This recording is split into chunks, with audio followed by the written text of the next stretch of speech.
capítulo 6, versos 9 a 13. Hoje, pela graça do Senhor, nós vamos chegar à exposição da última petição da oração do Pai Nosso, restando apenas para a semana que vem uma expressão final do que o Senhor encerra a sua oração, mas hoje nós conseguimos terminar, se Deus permitir, a última petição. Mateus capítulo 6, a partir do verso 9. Portanto, vós orareis assim: Pai nosso que estás nos céus, santificado seja o teu nome, venha o teu reino, faça-se a tua vontade, assim na terra como no céu. O pão nosso de cada dia dá-nos hoje, e perdoa-nos as nossas dívidas, assim como nós temos perdoado aos nossos devedores. Não nos deixes cair em tentação, mas livra-nos do mal, pois teu é o reino, o poder e a glória para sempre. Amém. Vamos orar. Senhor, Tu que conheces nossa vida de maneira mais completa do que nós mesmos, o Senhor que pode sondar o coração do ser humano, pode, Senhor, nos provar, que pode, Senhor, mostrar aquilo que está dentro de nós. Queremos te pedir que o Senhor possa desvendar agora, diante dos nossos olhos, aquilo que há mais perverso em nós, para que nós possamos ver, se Deus, o tamanho do nosso pecado. Ao mesmo tempo, Senhor, que o Senhor traga o remédio, traga a cura pela graça do Teu Evangelho. Ensina-nos, Senhor Deus, por meio desta palavra, em nome do Teu Filho. Amém. E não nos deixes cair em tentação, mas livra-nos do mal. A tentação, ela está tão clara, ela é tão evidente como a luz que nos ilumina. Ela está ao nosso redor, ela convive com o pecador. Nós somos tentados quando estamos sozinhos, nós somos tentados também quando estamos em grupo, com uma pessoa, tentações na mente, no pensamento, tentações por aquilo que nós ouvimos, e tentações por meio de situações que nos cercam. Como é que eu posso me livrar de cair em tentação? Como eu posso viver uma vida mais santa quando eu sei que a tentação sempre está à espreita? Ela está ali, me rodeando e querendo me tomar. Para a tentação não existe idade. Tanto faz se você é novo, se você é uma criança, se você é um jovem, adulto, ou até um velho. A tentação, ela toma todas as classes sociais, do mais pobre ao mais rico, do mais douto até aquela pessoa com menos formação. Essa é uma petição, ou seja, é um momento da minha oração onde eu me lembro que eu não tenho como fugir da tentação sozinho. Então eu peço, livra-nos, Senhor, da tentação. Veja, mais uma vez o Senhor está conectando inicialmente, as três últimas petições que revelam o caráter de comunidade. As primeiras três, quando eu peço que o Senhor me ensine a viver para glorificar o nome dEle, viver em busca do reino dEle, viver para que a vontade vontade dele se estabeleça na terra como ela é feita no céu.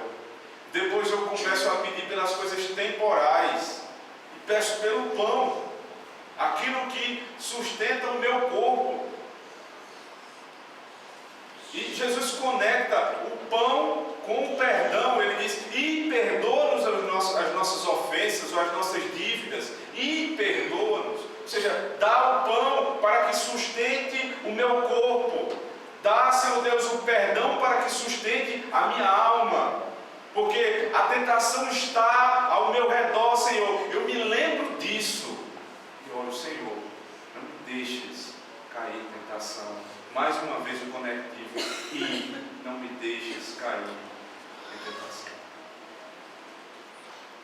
Há uma diferença no pedido para o perdão do pecado e a petição referente a não cair em tentação e no mal. Porque quando eu peço perdão pelo meu pecado, eu peço por algo que já se fez, pela consumação do ato. Perdoa, Senhor Deus, por aquilo que eu fiz e que não te agradou. A tentação, ou não cair em tentação, eu peço por algo que ainda vai acontecer. Senhor, me segura para que eu não caia na tentação. Porque a conexão eu não estou satisfeito com aquilo que eu fiz, eu peço perdão. Mas eu me lembro que em outra oportunidade eu posso cair novamente. Então eu peço que o Senhor me sustente e não me deixe cair em tentação. Veja, aqui há uma tensão na vida do crente. O crente já foi perdoado, já foi justificado, mas ele continua sendo tentado.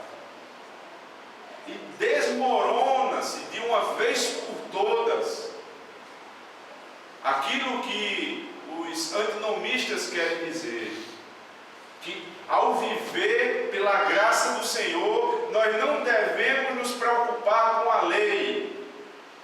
Isso é uma loucura, porque aquele que me salvou e me perdoou, ele morreu na cruz por mim. Então eu não posso ter prazer no pecado. E não ter prazer no pecado é agir. Lembra-se das palavras do apóstolo Paulo: não é só deixar de pecar, mas é substituir, é despojar-se de algo e se revestir do novo, do que é vivo. O antinomismo diz que, ou seja, é ser contra a lei, nomos, é a lei. Então eu sou contra a lei, eu não me apego à lei. É completamente distinto do que Jesus acaba de falar. E Paulo confirma na carta aos Romanos, capítulo número 6. Veja as palavras de Paulo, identificando a natureza que o Senhor nos deu e a luta para não cairmos em pecado novamente. Romanos capítulo 6, a partir do verso 14. No verso 1, Paulo tinha dito: que diremos, pois? Permaneceremos no pecado para que seja a graça mais abundante? Paulo está traçando este movimento do crente. O crente que era caído foi trazido à vida por meio da graça. Então ele pergunta: então se estamos na graça, devemos diminuir a urgência da santificação? E Paulo diz: de maneira alguma. Se nós somos libertos do pecado, não podemos cair novamente dele. Então nós devemos diligentemente viver em santidade. No verso 14, ele diz: porque o pecado não terá domínio sobre vós, pois não estáis debaixo da lei, e sim da graça. Então Paulo está dizendo o seguinte: você não está debaixo da lei, porque não há mais sentença sobre você. Capítulo 8, não há mais condenação para quem está em Cristo. Mas a lei não foi abolida. Verso 15, e daí? Havemos de pecar porque não estamos debaixo da lei, ou seja, da condenação da lei, e sim da graça? Paulo: de modo nenhum. Não sabeis que aquele a quem vos ofereceis como servos para a obediência, desse mesmo a quem obedeceis sois servos? seja do pecado para a morte ou da obediência para a justiça. Mas graças a Deus, porque outrora escravos do pecado, contudo viestes a obedecer de coração a forma de doutrina a que fostes entregues. E uma vez libertados do pecado, fostes feitos servos da justiça. Nós éramos escravos do pecado. O Senhor nos resgata e nos dá liberdade. Mas agora Paulo diz, mas é liberdade com outro propósito. Não é para viver como eu quero, mas era para viver agora segundo as ordens do meu novo Senhor. Porque quando éramos escravos do pecado, servíamos a Satanás. Mas sendo servos da obediência, nós servimos a justiça de Cristo. Por isso eu tenho que pedir, não nos deixes cair em tentação. Quem faz essa oração está consciente de que não pode lutar sozinho sem Deus. Essa oração, ela me ensina dependência. Cristo, antes de ser entregue nas mãos dos seus inimigos, chamou os discípulos e disse: fiquem um pouco, vigiai e orai, para que não caiam em tentação. Vigiai e orai, para que não caiam em tentação. Mas eu preciso pensar o que é a tentação, qual a definição e qual a procedência da tentação. Existe um livro que é provavelmente conhecido de muitos dos irmãos, o livro do puritano John Owen, um clássico, A Mortificação do Pecado, traduzido já por 2 editoras, é disponível para os irmãos, onde John Owen aborda e descreve de maneira magistral o que é a tentação. E Owen diz: a tentação não é apenas a inclinação do homem para o pecado. Ou seja, não é só a inclinação do meu coração, mas é quando a inclinação do meu coração ao pecado encontra uma oportunidade para o pecado. Então, eu já tenho a predisposição ao pecado. E de alguma maneira, uma situação me dá a condição propícia para pecar. E ele diz: não se trata apenas do desejo de pecar, mas da ocasião propícia para que o desejo seja saciado. Então eu tenho um desejo no coração, pecaminoso, mas ainda não tenho a oportunidade. Quando a oportunidade e o desejo se encontram, o maior conflito do homem se estabelece. É a tentação. Nesse momento, eu sou tentado a quebrar a lei do Senhor. E por isso eu peço: Senhor, não me deixe cair em tentação. Mas quando eu oro para que Deus não me deixe cair em tentação, eu não oro para que os decretos de Deus sejam mudados. Ou seja, eu não oro para que a história mude. Eu não oro para que aquilo que Deus já decretou na eternidade mude, porque essa é uma oração ilícita. Deus não vai mudar o que está decretado. Eu oro, porém, para que, se consumando a vontade de Deus, inclusive aqueles momentos onde se une a minha inclinação ao pecado e a situação propícia a pecar, que nesse momento de profunda tensão da minha alma, eu vença a tentação. Eu oro: Senhor, não me deixe cair em tentação.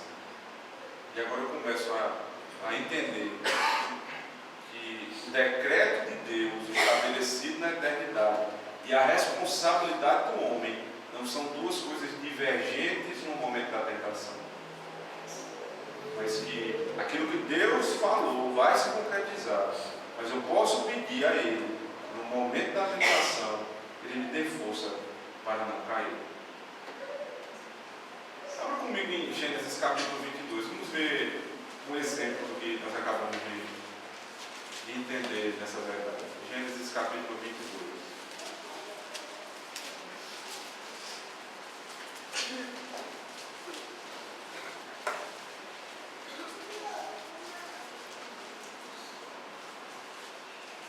O título que foi dado ao texto de Gênesis 22, essa narrativa, é Deus prova Abraão. O momento em que Deus pede o sacrifício do filho, o único filho de Abraão. E as primeiras palavras são: depois dessas coisas, pôs Deus a Abraão à prova e lhe disse: Abraão, este lhe respondeu: eis-me aqui. A primeira verdade é: o povo de Deus não nega, ele não foge do decreto de Deus. Ele ia ser provado pelo Senhor, mas ele não nega o direito de Deus de provar. Ele diz: Senhor, eis-me aqui. É interessante, irmãos, que a sociedade bíblica brasileira, ela teve o cuidado de não polemizar esse texto. Mas quando nós pegamos, por exemplo, a Septuaginta, que é a tradução grega, a primeira delas, do texto hebraico, do Antigo Testamento, para o grego, a palavra que se encontra aqui é a mesma palavra utilizada para tentação. Então Deus, a mesma palavra para provar é a palavra para tentar. Aqui em James, uma versão em inglês, também usa exatamente a mesma palavra. Graças a Deus que o português tem essa oportunidade de separarmos entre tentação e provação, porque os objetivos são completamente diferentes. Quando Deus prova e quando o diabo tenta, são duas coisas completamente diferentes. Veja, quando Deus prova, o que ele prova para quê? Deuteronômio capítulo 8.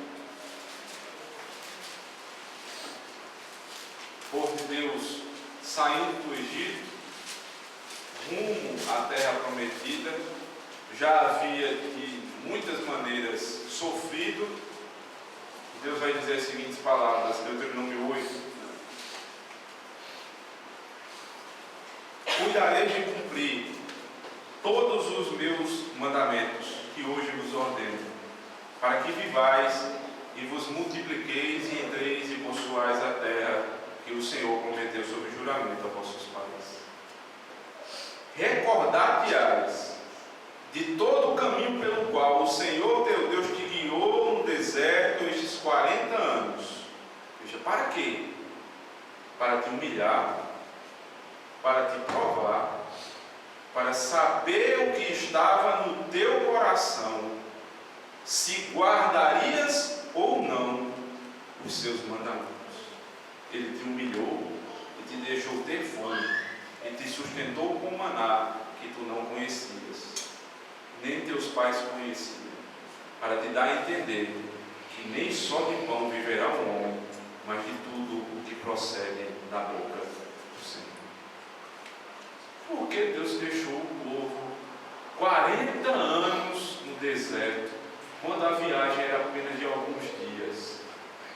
Aí Deus diz: vocês vão entrar na terra, mas vocês não vão se esquecer que eu mandei vocês para o deserto para humilhar, para te provar, para saber o que estava no teu coração. Imediatamente eu me lembro de Jó. O que foi que Satanás disse a Deus para ter permissão de tentar Jó? Satanás diz: ele só é obediente, temente ao Senhor, porque o Senhor não tirou nada dele, porque ele tem tudo. E aí Satanás diz: deixa-me tocar. Jó, a acusação é: Jó é um hipócrita. Se eu tirar o que o Senhor deu, ele vai blasfemar o teu nome. E aí Deus não tenta, mas Deus dá a autorização para Satanás tentar a Jó. E aí lá no final, Jó perde absolutamente tudo. E lá no final da história, Jó diz: eu te conhecia de ouvir falar, mas hoje os meus olhos te veem. Como Jó aprendeu quem era Deus? Como Jó foi mais fundo na fé? Foi por meio da provação. Deus provou o seu povo no Egito para humilhar, para saber o que aquele povo tinha no coração. Deus provou a Jó, tirando tudo que ele tinha, para que ao final ele dissesse: agora, Senhor, os meus olhos te veem. Eu não posso ver a provação, a dificuldade, a tentação somente como algo ruim. É ruim quando eu caio na tentação, porque Deus pode me provar, até mesmo como provou a Abraão, ao povo do deserto e a Jó. Mas Deus mesmo não tenta. É isso que a carta de Tiago diz. Deus não pode ser tentado e a ninguém tenta. E aí você pode pensar: mas Jesus foi tentado. Jesus foi tentado e Jesus era Deus, é verdade. Essa é uma verdade, mas não é toda a verdade. A outra verdade é que Jesus também era homem. E como homem, ele poderia ser tentado. Então Jesus, como em natureza humana, podia ser tentado e foi tentado. Mas na sua natureza divina, de maneira nenhuma. Porque Deus não pode ser tentado e a ninguém também tenta. A questão é: por que Cristo foi tentado no deserto? Abra comigo em Hebreus capítulo 4.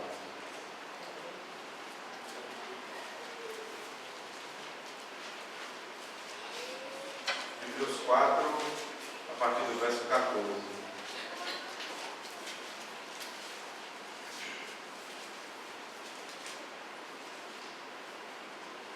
Tendo, pois, Jesus, o Filho de Deus, como grande sumo sacerdote, que penetrou os céus, conservemos firmes a nossa confissão.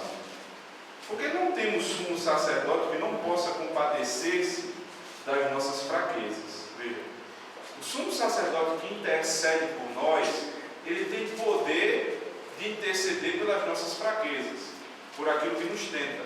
Antes, foi ele tentado em todas as coisas, a nossa semelhança, mas sem pecado.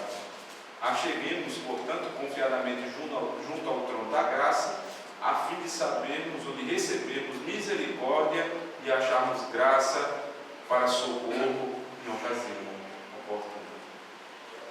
Então, por que Jesus foi tentado? E aí o autor dos Hebreus responde: ele foi tentado porque agora nós temos um sumo sacerdote que pode se identificar com a nossa tentação. Então, quando eu oro: Senhor, me livra da tentação, o Senhor Jesus Cristo sabe exatamente o que é ser tentado. Mas há uma diferença. Veja, é a semelhança, não é a exatidão. Porque ele, mesmo sendo tentado, não pecou. E eu, quando sou tentado, muitas vezes peco. A diferença é: ele sendo tentado, não pecou, mas foi tentado para que possa se identificar com a minha dor.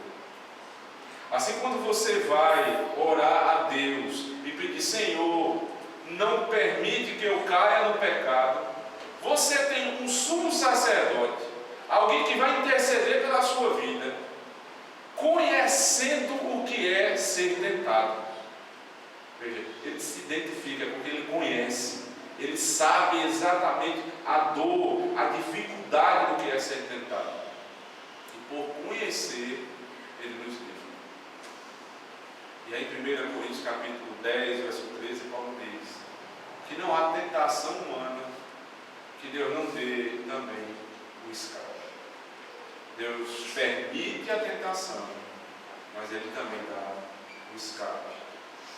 Voltemos para o Antigo Testamento, irmãos. Gênesis capítulo 39.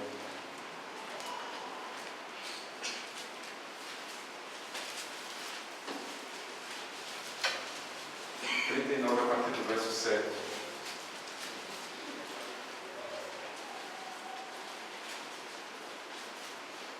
Gênesis 39, 7. Aconteceu, depois destas coisas, que a mulher de seu senhor pôs os olhos em José e lhe disse: deita-te comigo. Ele, porém, recusou e disse à mulher do seu senhor: tem-me por mordomo o meu senhor, e não sabe do que há em casa, pois tudo o que tem me passou ele às minhas mãos. Ele não é maior do que eu nesta casa, e nenhuma coisa me vedou, senão a ti, porque és sua mulher. Como, pois, cometeria eu tamanha maldade e pecaria contra Deus? Falando ela a José todos os dias. Veja, era uma tentação diária, não foi uma vez só. Para se deitar com ela, estar com ela. Sucedeu que certo dia veio ele à casa para atender aos negócios, e a tentação vai se intensificar. E ninguém dos de casa se achava presente. Então ela o pegou pelas vestes e lhe disse: deita-te comigo. Ele, porém, deixando as vestes nas mãos dela, saiu fugindo para fora. Ali existia a ocasião propícia ao pecado. Ninguém ia ver. A mulher queria. E ele tinha todo o desejo pela mulher. Porque a Bíblia em momento nenhum diz que José não sentia desejo. Mas ele tinha, na verdade, era temor ao Senhor. Toda a cena armada. Uma mulher que agarra um homem e diz: deita-te comigo. Uma casa vazia. Luxo. Conforto. Tudo preparado. E aí José diz: meu Senhor nunca me negou nada, somente a ti, que és esposa dele. Como? E aí veja, como eu pecaria contra o meu Senhor? Não é a Potifar, é o meu Senhor. Como eu pecaria contra Deus? Nós não temos, irmãos, não temos o direito de dizer que quando nós pecamos porque era impossível não cair na tentação. Porque José era um homem como eu, como você. E disse não. A responsabilidade do homem, ela não é retirada de nós por conta do decreto de Deus. Deus nos dá responsabilidade e dá força para escapar. Agora veja, existem situações que você não pode negociar ou tentar convencer a outra pessoa de não cometer aquele pecado. Não foi isso que José fez. Quando a mulher lhe agarrou, quando o ciclo estava armado, ele soltou-se da mulher e fugiu. Ele não tentou convencê-la, ele não tentou amenizar, ele fugiu, porque ele tinha medo de cair. Não se garanta, não ache que você pode suportar a tentação. Fuja dela. Fuja como você puder fugir. Agora saiba de uma coisa também. Mesmo quando você fugir da tentação, é possível que por ter fugido e por não ter pecado, você seja julgado como se tivesse pecado. Porque a mulher que queria trair com José, saiu espalhando para todos que ele tentou agarrá-la, quando na verdade ele fugiu dela. Então, fazer justiça, viver retamente, nem sempre vai lhe trazer uma boa reputação entre os homens. Mas não é isso que nós estamos procurando. É bom até sofrer por conta da justiça, nós vimos isso hoje de manhã. Mas é bom sofrer por termos obedecido a Deus, não por termos provocado uma situação de quebra. E isso me leva a pensar na necessidade de conhecermos o nosso inimigo. A astúcia de Satanás. Ele é o grande tentador, ou aquele que nos leva à tentação. Veja o que a Escritura fala sobre o nosso inimigo. Em 1 Pedro, capítulo 5, verso 8, é dito assim: sede sóbrios, vigiai, o vosso adversário, o diabo, anda em derredor, rugindo como um leão e procurando a quem possa tragar. Quem é o nosso inimigo? Em primeiro lugar, ele não está longe, ele está perto, ele está em nosso derredor. E o que é que eu preciso fazer para evitar cair na tentação do inimigo? Ser sóbrio, ou seja, esteja sempre consciente. Vigiar. Era o que mais Cristo falava aos seus discípulos. Fiquem comigo. Vigiai e orai para que vocês não caiam na tentação. O Evangelho de João, capítulo 14, versículo 30, diz assim: já não falarei muito convosco, porque vem um príncipe deste mundo, e ele nada tem em mim. Ele é o príncipe deste mundo. E aí eu começo a perceber que Satanás tem força, porque ele é comparado a um príncipe. Ele é comparado ao leão que ruge, Apocalipse. E ele é comparado aqui ao príncipe deste mundo. Veja, ele não é o príncipe que manda neste mundo, mas nas coisas desse mundo, naquilo que é pecaminoso, nas tentações, naquilo que pode me fazer cair. Ele é príncipe destas coisas. Por isso eu tenho que vigiar e orar. Na segunda carta que Paulo escreve à igreja de Corinto, capítulo 11, verso 14, diz assim: não é de admirar, porquanto o próprio Satanás se disfarça em anjo de luz. Ele se disfarça em anjo de luz. Então ele é potente, ele é poderoso, não é todo poderoso, mas ele é poderoso. Ele está ao derredor.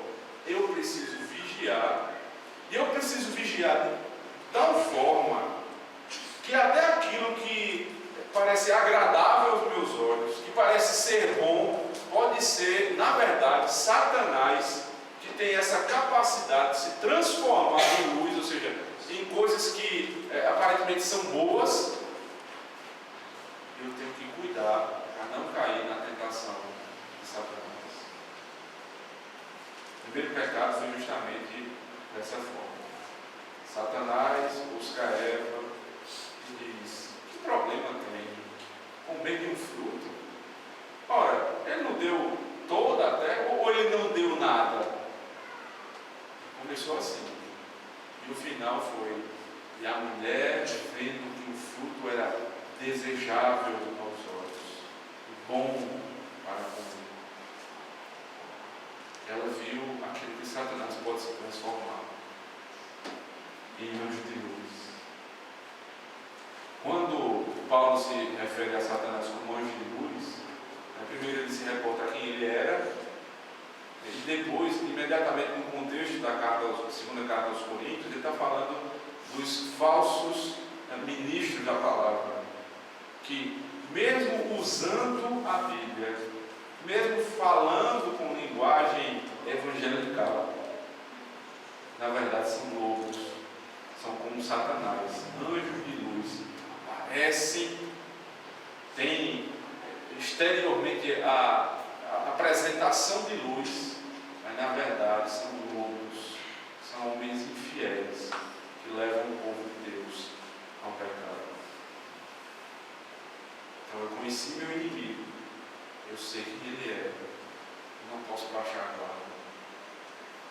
como é que eu vou baixar a guarda se eu sei que Satanás tem poder, que ele anda ao meu derredor e que ele pode se transformar em anjo de luz, em coisas que são agradáveis aos meus olhos.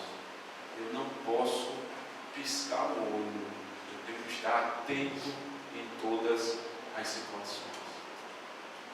E existem situações específicas da nossa vida, áreas onde cada um de nós tem mais dificuldade. Então, se você tem uma área que tem mais dificuldade de pecar, essa é a área que Satanás mais vai trabalhar. E essa é a área que você mais precisa vigiar. Veja um exemplo. Abra comigo em a primeira carta aos Coríntios, capítulo 7. Exemplo do próprio apóstolo Paulo.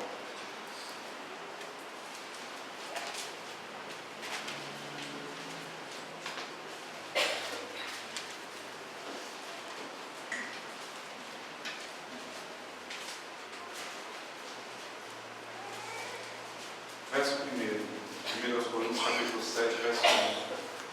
Quanto ao que me escrevestes, é bom que o homem não toque em mulher, mas por causa da impureza, cada um tem a sua própria esposa, e cada uma o seu próprio marido. O marido concede à esposa o que lhe é devido, e também, semelhantemente, a esposa ao seu marido. A mulher não tem poder sobre o seu corpo, e sim o marido. E também, semelhantemente, o marido não tem poder sobre o seu próprio corpo, e sim a mulher. Veja o que Paulo diz: não vos priveis um ao outro, salvo talvez por mútuo consentimento, por algum tempo, para vos dedicardes à oração e novamente vos ajuntar, para que Satanás não vos tente por causa da incontinência. Qual é o remédio para a incontinência de cunho sexual? É o casamento. Se você não tem a vocação para a solteirice, você precisa se casar. E aí, quando você se casa, você agora tem outra obrigação. O seu corpo não é mais seu, mas é da sua esposa. E o corpo da esposa não é mais dela, mas é do marido. Veja, ele igualou as situações. Não é só o marido que tem o corpo da esposa, mas a esposa que tem o corpo do marido. E como é que vai se manter a santidade do casamento? Como vai se manter a pureza do leito conjugal? Paulo diz: não se privem da relação íntima. Não se privem da relação íntima. Talvez, ele começa a falar, por mútuo consentimento, ou seja, os dois precisam conversar. E para a oração, é o único fim, se houver mútuo consentimento, por certo tempo, vocês podem se privar para orar. E depois ele diz assim, não digo por ordem, mas por consentimento. Ou seja, por uma opção do casal. O que é que, respondendo a pergunta, o que santifica e permanece santo, faz permanecer santo o leito conjugal? Veja, não é só a intimidade do casal, é a intimidade do casal e a oração. Então, quando o casal tem uma vida de oração, e quando o casal não só nega a intimidade ao seu cônjuge, ali está um casamento santo. E aí vem rapidamente a aplicação. Se você está negando isto ao seu marido, ou se você nega isso à sua esposa, você está destruindo a sua vida e a dele ou a dela. Se vocês não se deitam juntos e não oram juntos, o final do seu casamento vai ser ou em adultério, e você que privou é responsável, é corresponsável pelo adultério do seu cônjuge, ou então em separação. você será responsabilizado por isso. Porque você que priva aquilo que não é seu, que é uma ordem do Senhor, você é corresponsável com o adultério do seu cônjuge ou com a sua separação. Veja, não deixe para resolver isso amanhã. Se esse é um problema na sua casa, não espere para resolvê-lo amanhã.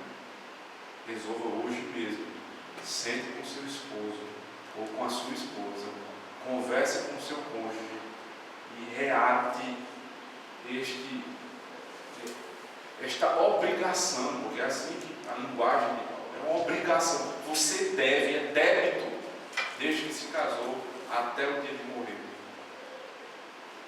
Podemos pensar em outras coisas também desse mesmo sentido. Casais de namorados. É bem verdade que a Bíblia não descreve exatamente como deve ser o namoro, porque não existia namoro na época da Escritura. Mas alguns princípios são válidos para o período antes do casamento. Então, não é hora de ficar muito tempo sozinho. Não é hora de sair junto, só os dois, e ficarem sozinhos por muito tempo. Qual é o conselho da Escritura? Qual é o conselho que nós podemos, lógica e claramente, evidenciar da Escritura? Viva com seus amigos, santifique o seu namoro, santifique esse momento antes do casamento, para que você possa desfrutar daquilo que é próprio do casamento na hora certa.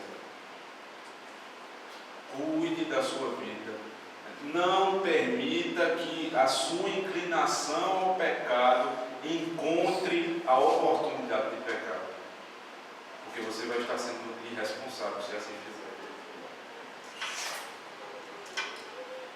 Existem pessoas também que vivem colocando altos padrões profissionais para a sua vida. Pessoas que não pensam em outra coisa a não ser trabalhar e alcançar determinada posição social. A Escritura diz que quem quer ser rico se mete em grandes problemas. Então, não trabalhe com o único objetivo de atingir um ponto profissional ou financeiro. Trabalhe para a glória de Deus. Trabalhe para o sustento da sua família. Lembre-se, trabalhe pelo pão de cada dia. Para que você não se meta em situações onde você vai receber propostas indecentes. Para que você não seja tentado a cair em algo que você não cairia se não tivesse metas tão altas. Cuide da sua vida. Se essa área é um problema na sua vida, não se exponha a esta tentação. Cuide. Refaça seus objetivos para que você não caia. Mas talvez você ainda tenha dificuldades na caminhada cristã, por ser ainda ligado à amizade do passado. Esse é o problema que muitas pessoas têm, uma ou duas. Então, aquela pessoa com quem eu andava, que se metia em bebedeiras, em farras intermináveis, como eu vou conviver com uma pessoa como essa, sendo crente? É possível conviver com alguns ímpios, mas esse tipo de gente eu deveria evitar. Porque o que ele vai falar comigo é se reportar aquilo que eu fazia, é me envergonhar, é me levar novamente a pecar em pensamentos, ouvir coisas que eu não deveria ouvir. Não se exponha a esse tipo de amizade. Zele pela sua vida espiritual. Não tenha amizades que lhe façam pensar naquilo que você era ou refazer aquilo que você deixou de fazer. Tem amizades que possam lhe colocar adiante na vida espiritual. Não se esqueça também de zelar para não cair no erro, no pecado de ouvir histórias que não lhe dizem respeito e de falar sobre assuntos que não lhe dizem respeito. Essa também é uma área que algumas pessoas caem. Querem saber tanto da vida dos outros, querem estar tão cientes de tudo que se passa, que acabam caindo no erro da fofoca. Então, aquilo que lhe é pertinente, aquilo que você pode contribuir, aquilo que é justo, aquilo que é de boa fama, como Paulo diz, tudo isso preenche a sua vida. Aquilo que não vale a pena, que vai lhe fazer pecar, saia de perto. Não alimente esse tipo de conversa, para que você não caia no pecado. Mas se você cair, e muitas pessoas podem estar se identificando agora com alguns desses pecados.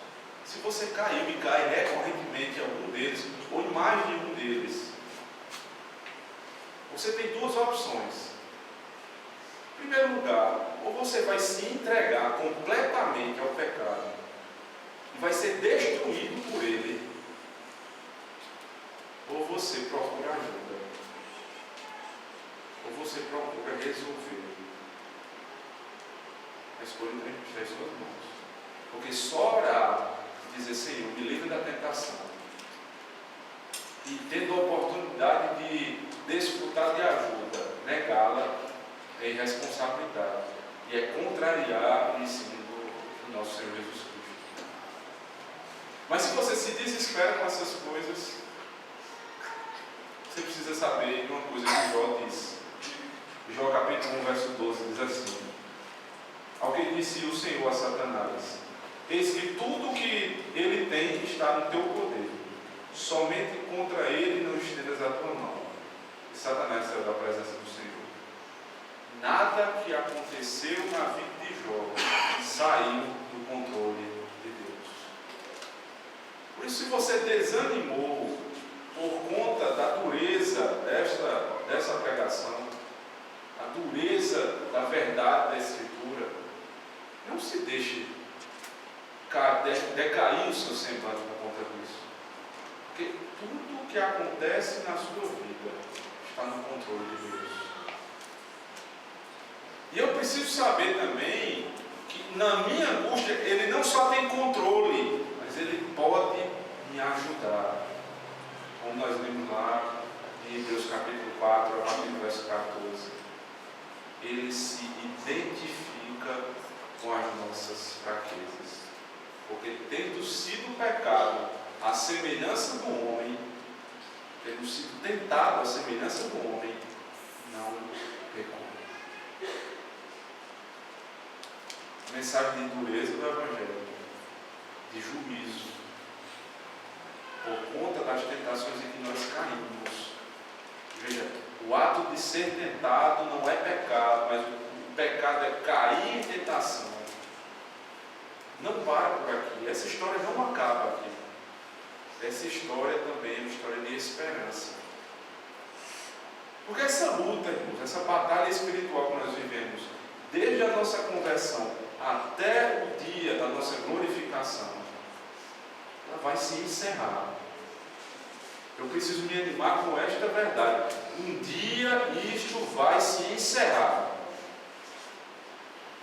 João, escrevendo seu Apocalipse, capítulo 21, ele diz: A cidade não necessita nem do sol, nem da lua, para que nela resplandeçam, porém, a glória de Deus, agora que Deus tem a iluminado.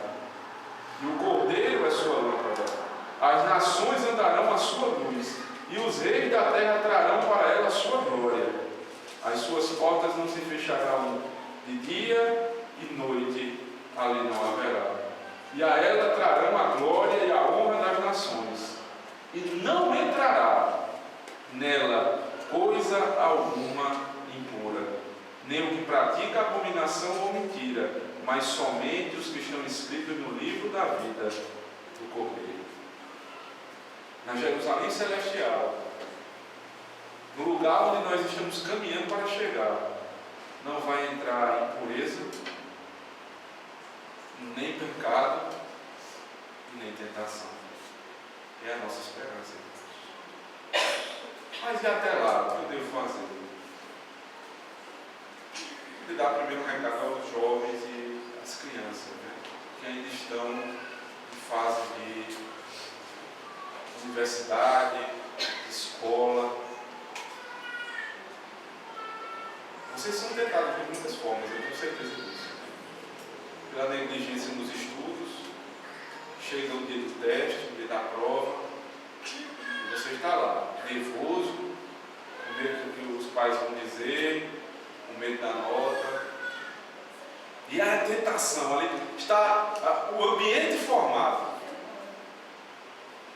Eu não estudei, e eu sei que um amiguinho do lado estudou. E agora o que é que eu faço? Eu olho ou não olho? Se eu olhar, eu posso até tirar uma nota boa. E eu não vou ter a desaprovação dos meus pais. É possível que isso aconteça. Mas preste atenção numa coisa. Melhor seria que você tivesse estudado em casa. Porque a cola não vai ser o primeiro pecado, a cola é a segunda, o segundo pecado. O primeiro foi não ter se preparado. Se você pecar de novo, você pode até enganar seus pais, mas não vai enganar o Pai que está nos céus.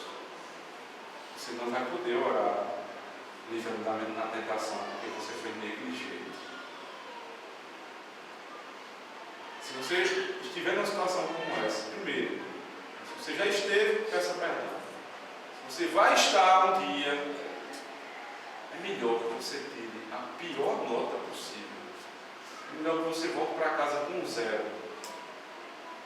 Seja repreendido pelos seus pais, disciplinado, para que na próxima oportunidade você, de maneira diligente, estude e tire uma boa nota. Não tente ludibriar Deus. Você pode até enganar seu pai, mas a Deus ninguém engana. Queria falar agora especialmente aquelas pessoas que são profissionais liberais, são empresários. Vocês também se metem em muitas situações de tentação. Empresário crente, profissional crente, ele vê o seu concorrente vendendo produto falsificado, construindo edificações com baixa qualidade, comprando os fiscais, e vê tudo isso. Mas eu vou lhe dizer outra verdade. É melhor você ser derrotado na sua profissão do que ser derrotado na sua vida espiritual. É melhor você não cair em tentação e ter aquilo que Deus quer lhe dar de maneira lícita do que fazer algo que Deus desaprova para ganhar a aprovação do mundo. No nosso casamento, os casamentos da igreja, existem fases na nossa vida, fase do casamento. Quem tem mais tempo de casamento sabe mais do que eu. E tem fase do casamento que você, de uma maneira ou outra, começa a perceber que o seu marido ou a sua mulher não é aquela pessoa perfeita que você imaginou no dia que se casou, se é que você pensou dessa forma. E aí você começa a considerar outras opções. Pare agora. Não há outra opção. A opção é que Deus lhe deu. Não comece a contar os problemas da sua vida, as suas carências, principalmente das mulheres. Não vá contar aos seus amigos, colegas de trabalho, aquilo que aconteceu na sua vida e na sua casa. Você vai abrir um precedente para a sua queda e a queda da sua casa. Isso envolve homens e mulheres. Não brinque com o seu casamento. A pessoa que Deus lhe deu é falha, mas a outra que você pode pensar, cogitar, é falha também. Não há casamento perfeito a não ser Cristo e a igreja. Não há. Há uma outra tentação que comum à nossa vida. Nós precisamos tentar identificar em cada área que nós vivemos as tentações que nos abordam. Você recebe o seu salário, você recebe o fruto do seu trabalho, seja você assalariado ou empresário ou profissional liberal, está ali. O seu salário geralmente não é grandes coisas, né? Todos vivemos em poucos recursos, e está ali um monte de conta para pagar. Dentre aquelas contas, há a sua obrigação com o reino de Deus. Aí você começa água, luz, telefone, e vai ficando. E a tentação é, lá no final, não sobrou quase nada. Primeiro você tem que ter tirado inicialmente aquilo que não é seu, mas você deixou para o final, fica a tentação. Eu queria comprar aquele objeto, mas eu tenho que ajudar, eu tenho que contribuir segundo a ordem do Senhor. O que é que eu faço? É uma tentação. É uma tentação. Aí você pede força a Deus. E você cumpre aquilo que Deus mandou. E aí Deus vai providenciar. Busque primeiro o reino de Deus e a sua justiça. E as demais coisas Ele vai providenciar. Não é fácil. Tudo isso que nós estamos dizendo aqui não é fácil de se colocar em prática. Mas Deus nunca nos prometeu facilidade. Ele nos prometeu cruz. Por último, eu queria me reportar aquelas pessoas que devem estar tão constrangidas com tudo isso que nós falamos hoje, porque têm caído sistematicamente no mesmo pecado, na mesma tentação. E eu não queria deixar que você voltasse só com um sentimento de angústia no coração. Eu queria que você abrisse pela última vez a palavra de Deus no Evangelho de Lucas, pela última vez hoje. Evangelho de Lucas, capítulo 22.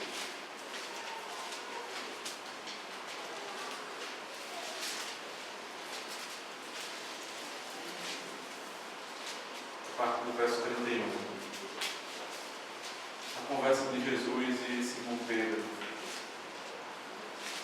Simão, Simão, eis que Satanás os reclamou para vos peneirar como trigo. Eu, porém, roguei por ti, para que a tua fé não desfaleça.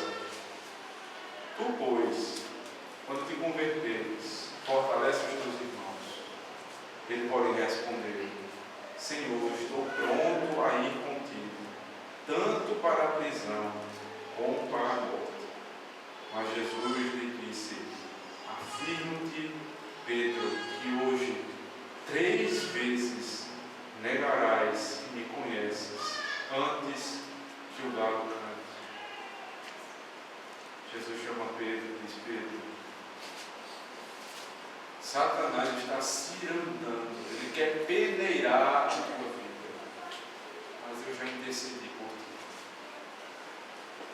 E a intercessão que Jesus fez não foi para que não se consumasse o decreto de Deus, mas foi para que Pedro não negasse a fé. Pedro negou Cristo 3 vezes. Deus deu a oportunidade de ele buscar o próprio Cristo e se reconciliar com ele em João, capítulo 17, a partir do verso 15.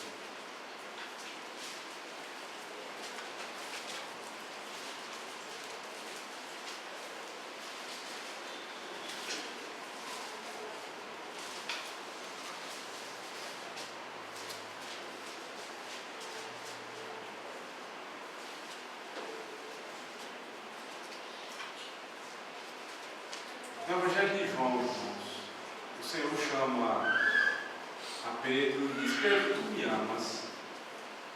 E Pedro diz: Senhor, tu sabes que eu te amo. E Jesus diz mais uma vez: Pedro, tu me amas? Ele diz: sim, Senhor, eu te amo. Pela 3ª vez, ele diz: Pedro, tu me amas? É o texto sagrado exatamente. E o coração de Pedro se perturbou. Pedro disse: Senhor, tu sabes todas as coisas, tu sabes que eu te amo. E aquele que negou Cristo 3 vezes, aquele que pecou sistematicamente, Jesus diz: apacenta as minhas ovelhas.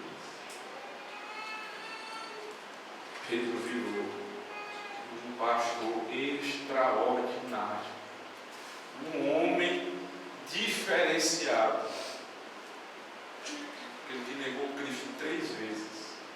Cristo deu a oportunidade dele pedir perdão 3 vezes. E como Thomas Watson diz, não somos salvos por um ato nosso, mas pela obra completa de Cristo. Nós não fomos salvos por um ato ou por uma queda. Nós fomos salvos pela obra completa de Cristo. Não desanime. Peça ao Senhor. Não deixes cair em tentação, mas livra do mal. Amém. Vamos orar para você.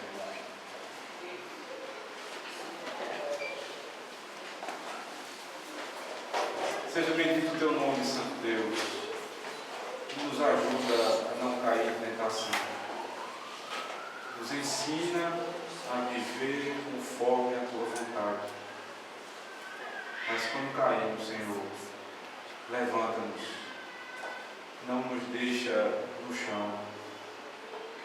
Pela tua misericórdia, dá-nos a mesma alegria que Pedro pôde ter, de confessar novamente o teu nome e do perdão. Em nome do teu Filho nós oramos. Amém.